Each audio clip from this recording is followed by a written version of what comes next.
comité olympique, depuis septembre 2017, l'arrivée de Seyf Faisal Arishi en tant que président, je dirais sa vision est d'être au service du sport national.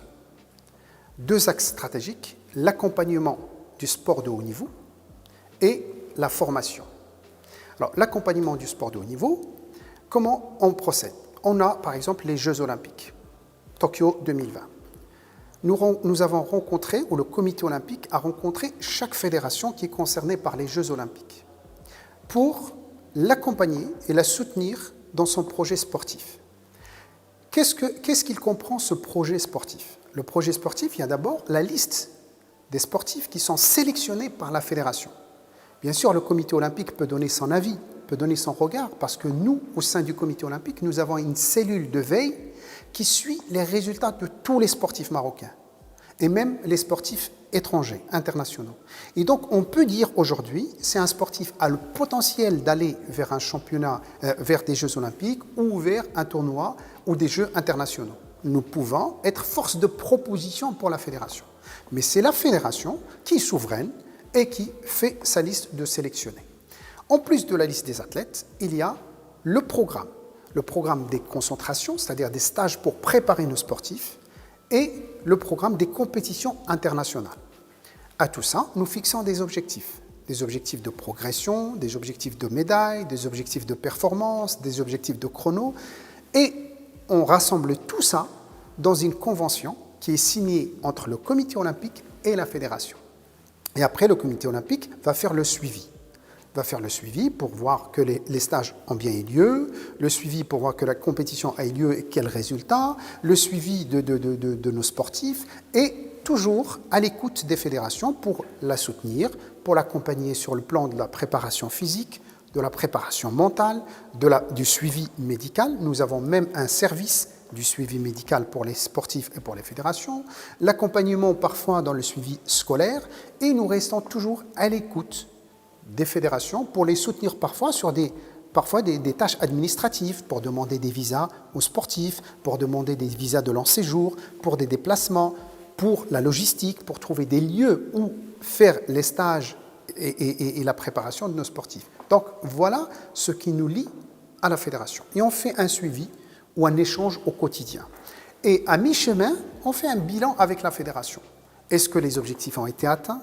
Est-ce que les sportifs qui sont dans ce programme ont performé, pas performé, comprendre s'ils ont performé, pourquoi, et l'inverse aussi. Et à la fin de l'année, on fait un bilan général et on décide de renouveler la convention pour continuer la préparation de nos sportifs pour l'échéance olympique. Notre objectif, c'est quoi? C'est la réussite du sport marocain. Et la réussite du sport marocain passe aussi, il n'y a pas que, ce n'est pas le seul critère, passe aussi par des résultats au niveau international. Et sincèrement, je constate que nos sportifs progressent et font de plus en plus de résultats. Et il y a des sports qui émergent aussi et qui arrivent sur la scène internationale. Je prends l'exemple des Jeux olympiques de la jeunesse à Buenos Aires en 2018.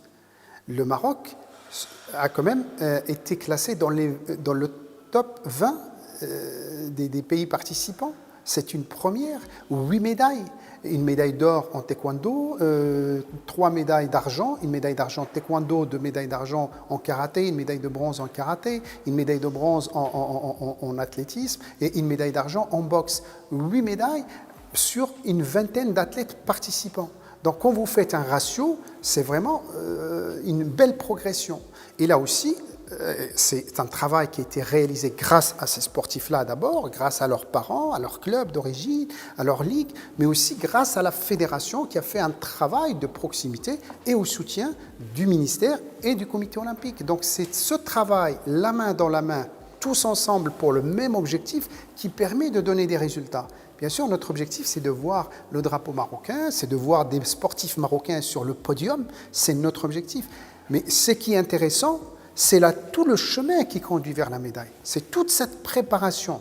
Et bien sûr, et là je vais répondre clairement à votre question, dans les conventions que nous mettons en place avec les fédérations, il y a des objectifs. Et puis, on questionne pourquoi les objectifs ont été atteints et qu'est-ce qu'on peut capitaliser sur cette expérience, ou bien pourquoi les objectifs n'ont pas été atteints. Et quand on voit, par exemple, que des sportifs n'ont pas vraiment le potentiel, bon, on arrête de financer le programme de préparation.